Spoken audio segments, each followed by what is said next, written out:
Alhamdulillahi Rabbil Alamin. Wassalatu wassalamu ala ashrafil mursalin Nabiyyina wa habibina Muhammadin wa ala alihi wa ashabihi ajma'in. Ashhadu an la ilaha illallah wahdahu la sharika lah, al-malikul haqqul mubin, wa ashhadu anna Muhammadan abduhu wa rasuluhu an-nabiyyul amin. Ya ayyuhalladzina amanu ittaqullaha haqqa tuqatih wa la tamutunna illa wa antum muslimun. Allahumma ati nufusana taqwaha wa zakkiha anta khairu man zakkaha anta waliyuha wa maulaha innaka ala kulli syai'in qadir. Amma ba'd, fa inna asdaqal hadithi kitabullah wa khairul huda huda Muhammad sallallahu alaihi wasallam wa syarrul umuri muhdatsatuha wa kullu muhdatsatin bid'ah wa kullu bid'atin dhalalah wa kullu dhalalatin finnar. Kaum muslimin, kaum muslimat, as-saimin, as-saimat, al-musyahidin wal musyahidat rahimani wa rahimakumullah. Alhamdulillah, pagi yang indah ini dengan turunnya rahmat Allah Subhanahu wa taala, Allah turunkan hujan yang membasahi bumi, yang menghijaukan dan menghidupkan tumbuh-tumbuhan, dan kita berharap Allah Subhanahu wa taala juga memberikan kebaikan dan kesuburan iman dalam diri kita. Di bulan yang mulia ini Allah Subhanahu wa taala dekatkan hati kita kepada kebaikan dan ketaatan padanya, dan Allah jadikan hati kita risih serta tidak ada kenyamanan dalam melakukan maksiat dan pelanggaran padanya. Alhamdulillah, pagi yang indah ini kembali Allah pertemukan kita di majlis kajian tadabbur kita pada setiap pagi di bulan suci Ramadan. Mudah-mudahan yang kita pelajari menjadi ilmu yang bermanfaat, bisa kita bawa pulang dan amalkan, dan apa yang menjadi ilmu semoga melahirkan banyak kebaikan dalam diri kita. Salat dan salam untuk Nabi kita yang mulia sallallahu alaihi wasallam. Semoga kita mendapatkan syafaatnya pada hari kiamat kelak, hari di mana tidak berguna harta dan kekayaan, dan tidak lagi bisa kita banggakan anak dan keturunan, kecuali orang-orang yang datang kepadanya dengan hati yang penuh keimanan tanpa kesyirikan, yang datang kepadanya dengan keyakinan tanpa keraguan. Pagi ini bersama surat Quraisy. Surat Quraisy adalah surat yang ke-106 di dalam Al-Quranul Karim, dan surat Quraisy terdiri dari 4 ayat. 4 ayat yang merupakan surat Makkiyah, walaupun ada yang mengatakan bahwa dia adalah surat Madaniyah.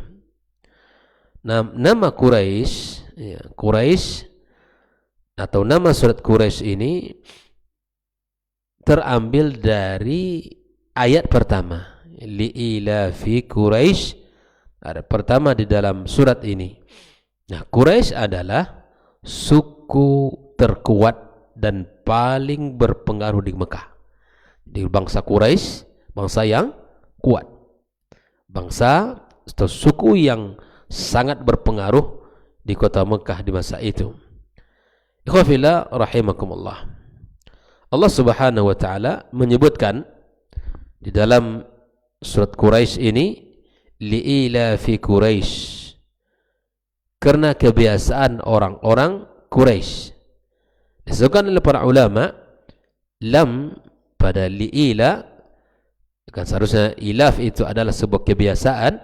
Nah, lam yang ada pada awal ayat itu adalah li ta'ajjub, yang menunjukkan bahwa kagumlah kalian kepada kebiasaan orang-orang Quraisy. Naam.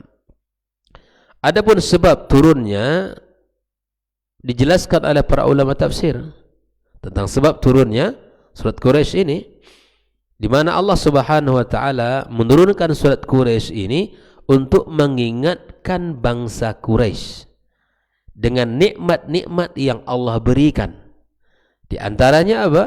Keamanan, di mana Allah telah menjaga ya kota Mekah, Allah menjaga Ka'bah dari serangan pasukan bergajah.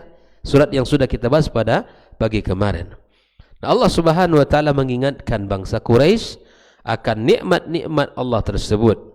Nikmat keamanan, ya, Allah selamatkan dari kebinasaan dari pasukan bergajah yang hendak menyerbu Mekah untuk menghancurkan Ka'bah yang merupakan ya hal yang dimuliakan. Nah, dengan rasa aman itu pulalah mereka bangsa Quraisy bisa melakukan perjalanan untuk bertijarah. Allah SWT berikan keamanan, dan dengan keamanan itu pula mereka melakukan perjalanan yang tidak sederhana. Mereka berusaha berpergian pada musim dingin dan musim panas. Kalau musim dingin mereka berdagang pergi ke Yaman. Kalau musim panas mereka pergi ke Syam.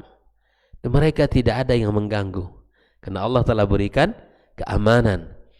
Dan inilah puncak kenikmatan satu bangsa, di mana Allah berikan keamanan negeri tersebut, kemudian Allah berikan kepada mereka kesejahteraan. Dan inilah tugasnya pemerintah, memberikan rasa aman kepada rakyatnya dan juga memberikan kesejahteraan dari jauh dari kelaparan, jauh dari kemiskinan, jauh dari kekurangan gizi. Itu tugasnya para pemerintah yang pokok untuk diperhatikan. Ikhwafillah rahimakumullah. Maka bangsa Quraisy ini dilebihkan oleh Allah Subhanahu wa taala sebagaimana disebutkan oleh Nabi kita alaihi salatu wassalam di dalam hadis yang sanadnya hasan.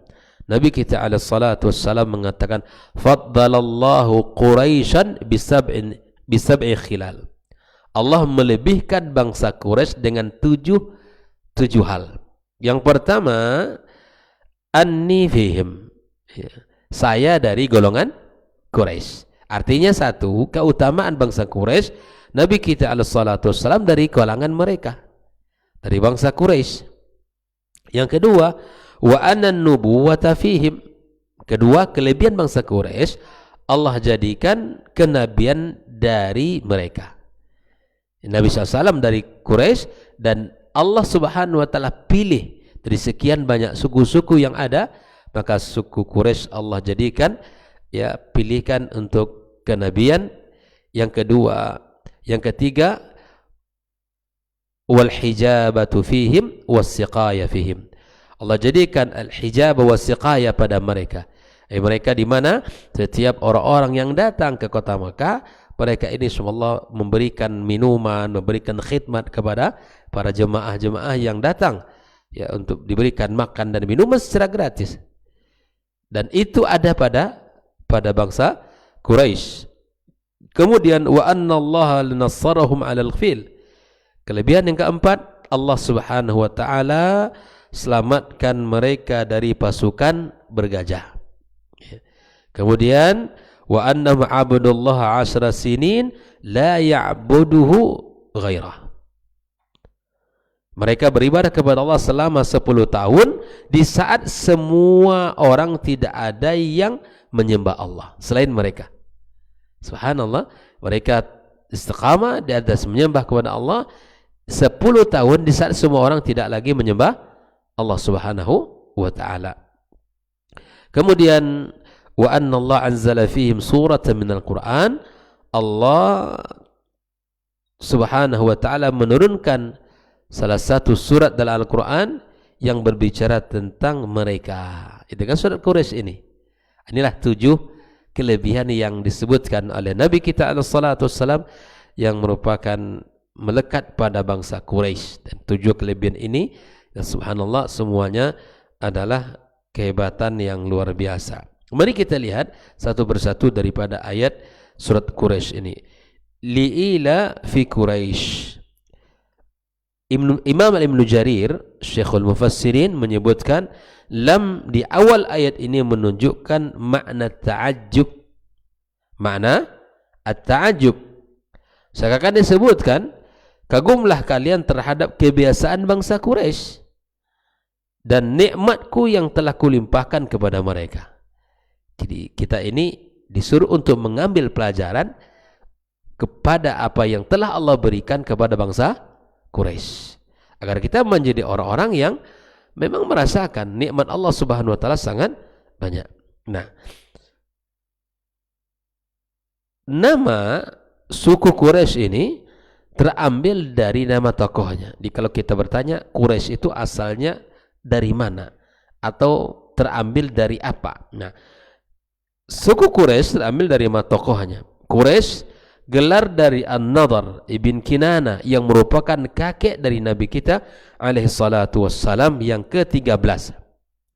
Kakek Nabi kita yang ke-13, Rasulullah SAW bin Abdullah bin Abdul Muttalib ibn Hashim ibn Abdi Manaf ibn Kilab ibn Murrah ibn Ka'ab ibn Lu'ay ibn Ghalib ibn Fihir ibn Malik ibn Nadhr ibn Kinana. Dari situlah silsilah Nabi kita alaihi salatu wassalam. Ini pendapat yang pertama. Ada juga yang mengatakan bahwa Quraisy adalah Fihir, bukan Nadhr, tetapi adalah Fihir. Dimanapun yang benar, maka hampir semua penduduk asli Mekah adalah keturunan Quraisy. Ikhwah fillah. Nah, kata Quraisy juga dikatakan diambil dari kata at-takarrus. At-takarrus itu artinya apa? Keterhimpunan. At-takarrus itu berhimpun, di mana anggota suku ini tadinya terpencar-pencar, berpisah-pisah, ya, maka kemudian mereka menyatu dalam himpunan yang sangat kokoh sehingga disebut dengan Quraisy. Di asal kata Quraisy itu Pak Yogi, itu ada yang mengatakan diambil dari nama tokohnya. Tapi ada juga yang mengatakan kata Quraisy itu berasal dari kata at-taqarrus. Ya, awalnya mereka berpencar-pencar, terpisah-pisah, lalu bersatu dengan sangat kokoh sehingga disebut dengan Quraisy.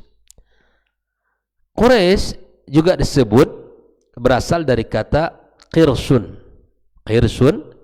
Qiris, kalau orang Arab menyebut giris. Aina giris, artinya itu apa? Usaha, uang. Asal katanya usaha, tapi orang Arab menyebut giris itu uang. Qirsun itu adalah uang. Kenapa suku ini disebut dengan Quraisyun? Karena suku ini adalah suku yang sangat terkenal dan handal serta ulet dalam mencari kebutuhan, ya kan? Mencari orang-orang yang butuh untuk dibantu. Jadi mereka ini orang-orang yang tangguh di dalam memberikan bantuan kepada orang-orang yang memang membutuhkan. Ada juga yang mengatakan bahwa mereka sangat handal dalam mencari uang, bekerja. Di kata-kata Quraisy itulah salah satu daripada maknanya. Naam, ikhwah fillah. Lalu apa kebiasaan bangsa Quraisy ini? Kebiasaan mereka ila fihim rihlat asy-syita'i was-saif, berpergian dalam musim dingin dan musim panas. Asy-syita musim dingin, as-saif itu musim panas. Nah, kata rihla ikhwah fillah, rihla ila fihim rihlat asy-syita. Rihla itu diambil dari kata-kata rohala, rohalam, ya, yang artinya pergi ke tempat yang relatif jauh. Jadi kalau kata rihla itu biasanya tempatnya bukan dekat. Rihla, kemana itu rihla? Rahal itu relatif jauh tempatnya. Nah, rihla pada ayat ini perjalanan perdagangan mereka bangsa Quraisy yang dilakukan 2 kali dalam setahun. Yang pertama musim dingin, yang kedua musim panas. Musim dingin kemana tadi? Ke Yaman. Musim panas mereka pergi ke Syam, ya. Nah, pelopor perjalanan ini sebagai tokohnya siapa? Kakek Rasulullah sallallahu alaihi wasallam, Hashim ibn Abdi Manaf. Nah, ikhwatal kiram rahimakumullah. Maka kebiasaan mereka ini memang rihlah. Mereka sangat handal bepergian, dan Nabi kita alaihissalam juga pernah melakukan rihlatul ke Syam, berdagang. Dan itulah kebiasaan bangsa Quraisy yang sampai hari ini memang mereka sangat handal di dalam berdagang, di dalam rihla at-tijarah mereka. Ikhwatul kiram rahimakumullah. Nah, setelah Allah Subhanahu wa taala bicara tentang Quraisy dan kebiasaan mereka, maka Allah Subhanahu wa taala memberikan kepada mereka sebuah perintah untuk beribadah kepadanya semata, karena Allah Subhanahu wa taala telah berikan kepada nikmat. Falyabudu rabb hadzal bait. Hendaklah mereka menyembah Tuhan pemilik Ka'bah ini. Pemilik Ka'bah siapa? Allah Subhanahu wa taala. Maka kita ke sana tawaf itu memutari Ka'bah dengan 7 keliling, itu bukan menyembah Ka'bahnya, tetapi Rabb hadzal bait. Siapa dia? Allah Subhanahu wa taala. Ya, Allah Subhanahu wa taala mengatakan, "Innama umirtu an a'budu rabb hadhil baldah alladhi harramaha wa lahu kullu syai' wa umirtu an akuna minal muslimin." Aku hanya diperintahkan untuk menyembah Tuhan negeri ini, yaitu Mekah, ya, yang telah menjadikannya suci dan kepunyaannya lah segala sesuatu, dan aku diperintahkan supaya aku termasuk orang-orang yang berserah diri kepada Allah Subhanahu wa taala. Ikhwatul kiram, al-ibadah. Tentu ini menjadi sebuah tujuan. Kesyukuran kita itu melekat dalam diri kita, ditunaikan melalui ibadah. Dan ibadah ini bagian bentuk kesyukuran. Ketika Allah beri nikmat, maka kemudian kita balas kepada Allah dengan apa? Beribadah kepadanya. Kita berikan ketaatan kita kepadanya. Kita berikan seluruh apa yang kita lakukan lillah azza wajal. Tunduk dan patuh kita kepada Allah azza wajal. Jelas ikhwah? Jadi al-ibadah dijelaskan oleh para ulama di antara Syekhul Islam Ibnu Taimiyah, ibadah itu apa Ustaz? Ismun jami'un likulli ma yuhibbullahu wa yarda min al-aqwali wal af'ali adh-dhahirati wal batinah. Sebuah nama yang universal, ya, likulli, pada setiap apa yang dicintai oleh Allah, likulli ma yuhibbullah, apa saja dari perkataan, perbuatan yang nampak maupun tidak, itu ibadah. Maka ibadah bukan hanya di masjid, rukuk sujud, bukan itu, tapi ibadah itu cakupannya luas. Ada yang sifatnya ibadah qauliyah, ada qalbiyah, ada fi'liyah.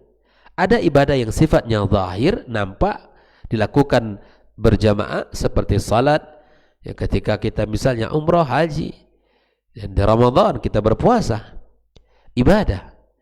Maka lakukan ibadah itu berdasarkan perintah. Ibadah tidak bisa dikerjakan atas dasar keinginan pribadi atau atas dasar rasa dan kira-kira. Ibadah mesti dibangun di atas dalil dan perintah dari Allah Subhanahu wa taala dan Rasulnya sallallahu alaihi wasallam. Maka ibadah tidak akan diterima oleh Allah Subhanahu wa taala, ya, kecuali kita lakukan karenanya. Agar ibadah ini memiliki kualitas, maka penuhi 2 syarat. Yang pertama, ikhlaskan lillah. Yang kedua, mutaba'atun Nabi sallallahu alaihi wasallam, mengikut cara Nabi. Bagaimana Nabi beribadah, lakukan. Jika tidak dilakukan Nabi, tinggalkan. Diikuti oleh para sahabat, maka kerjakan. Jika tidak, maka abaikan. Karena apa? Karena ibadah itu sifatnya tauqifi. Ibadah itu sifatnya tauqifi. Tidak boleh kita mengada-ada. Karena Nabi kita alaihi salatu wassalam mengatakan, man amila amalan laisa alaihi amruna fahuwa raddun. Kontan itu. Ketika orang beramal kepada Allah, ya, tidak ada perintah dari syariat ini, maka amal itu tertolak. Walaupun dia menghabiskan uang yang banyak, tenaga yang tidak sederhana, berlelah-lelah di dalam melakukannya, Ya, banyak korban, banyak yang dikorbankan, nih, semangat, kemudian bahkan mungkin keluarga ditinggalkan, bahkan mungkin ya, tenaga yang terkuras. Tapi itu semua akan tidak bernilai di sisi Allah ketika ibadah itu tidak sesuai dengan perintahnya. Maka bangunlah semangat untuk beribadah sesuai dengan contoh yang diberikan oleh Nabi SAW. Banyak orang semangat, banyak. Di ibadah tidak cukup hanya dengan semangat saja. Tapi ibadah mesti diiringi dengan perintahnya. Naam, ikhwafillah rahimakumullah. Maka Allah suruh mereka untuk beribadah menyembah Rabb hadzal bait huwallah. Ya. Nah, subhanallah ikhwafillah, rihlah tadi Allah sebutkan sebagai kebiasaan bangsa Quraisy dan kemudian Allah sandingkan padanya ibadah. Maka apapun aktivitas kita di dunia ini di dalam mencari rezeki, khususnya berdagang, rihlah, di dalam melakukan safar, maka ibadah tidak boleh kita tinggalkan. Banyak orang bekerja mencari rezeki tapi ibadah diabaikan. Dia minta kepada Sang Pencipta langit dan bumi rezeki, tapi dia perintahnya tidak dilaksanakan. Ya, ini tidak dibenarkan. Ikhwafillah rahimani rahimakumullah. Maka Allah Subhanahu wa taala melanjutkan pada ayat yang terakhir, alladzi at'amahum min ju' wa amanahum min khauf. Yang telah memberi makan kepada mereka, yang menghilangkan lapar dan mengamankan mereka dari rasa takut. Nah, dua nikmat ini adalah kesejahteraan ekonomi dan stabilitas keamanan.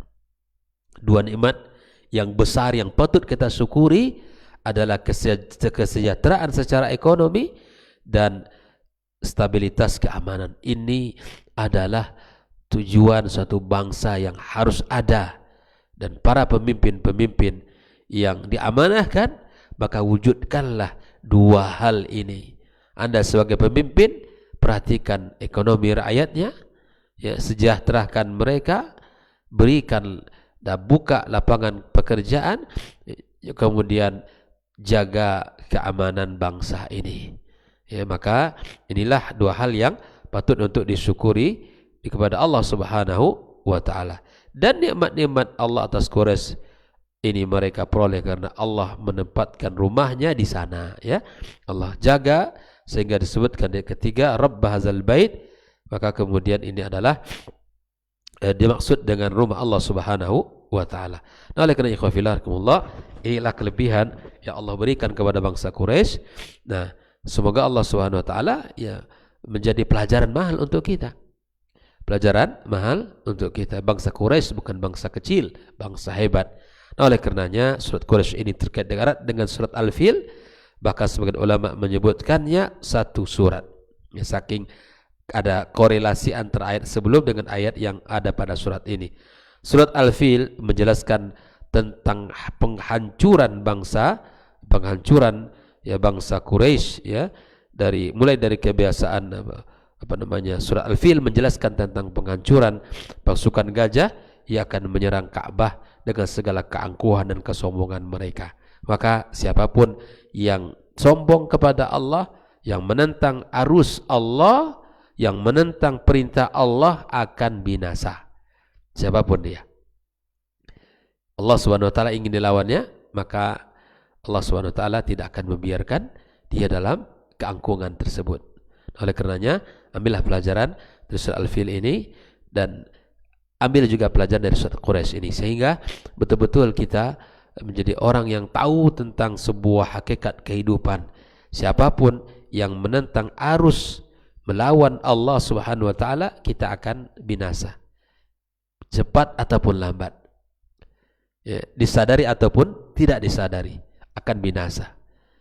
Nah, begitu juga dengan nikmat yang sangat banyak untuk kita syukuri bersama. Jika Allah berikan, limpahkan kepada kita nikmat, maka tidak ada jalan melainkan kita harus ya membalas kenikmatan itu dengan cara kita beribadah kepadanya. Ikhlaskan ibadah kita kepada Allah. Ikhlaskan ketaatan kita kepada Allah Subhanahu wa taala. Karenanya Allah akan berikan kepada kita ya keamanan dan terjauhnya atau terbebasnya kita dari rasa lapar. Barakallahu fikum.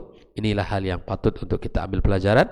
Sekali lagi, dua nikmat yang patut untuk kita syukuri itu ya mesti kita renungkan.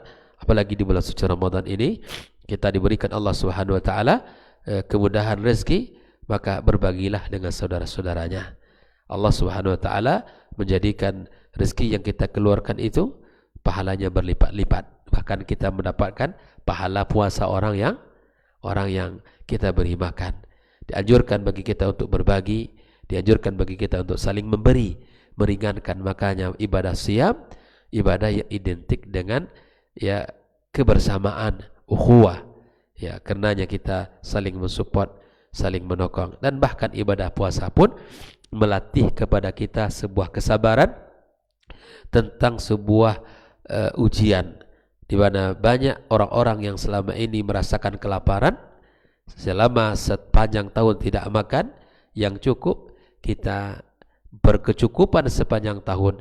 Di bulan Ramadan ini kita diberikan pelajaran bagaimana rasanya kita, bagaimana rasanya orang yang lapar, bagaimana rasanya orang yang tidak punya makan untuk dimakan, tidak punya makanan untuk dimakan, tidak punya kecukupan untuk kehidupan. Begitulah rasanya dan kita rasakan melalui ibadah siam Ramadan ini. Makanya kita dididik oleh Allah Subhanahu wa taala selama madrasah Ramadan, madrasah yang penuh dengan hikmah pelajaran, sehingga kita tidak menjadi orang yang angkuh dan sombong sehingga lupa daratan, tidak ingat kepada Allah yang beri rezeki, ibarat kacang lupa dari kulit. Jangan. Itu sebuah sifat yang tidak terpuji dalam agama kita. Wabillahi taufik. Demikian. Wassallallahu ala nabiyyina wa habibina Muhammad wa ala alihi wa sahbihi ajma'in. Wassalamualaikum warahmatullahi wabarakatuh.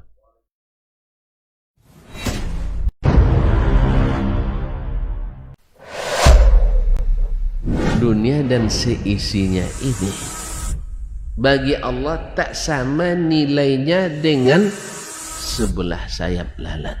Barang siapa yang beramal untuk akhiratnya, Allah akan cukupkan baginya urusan dunia.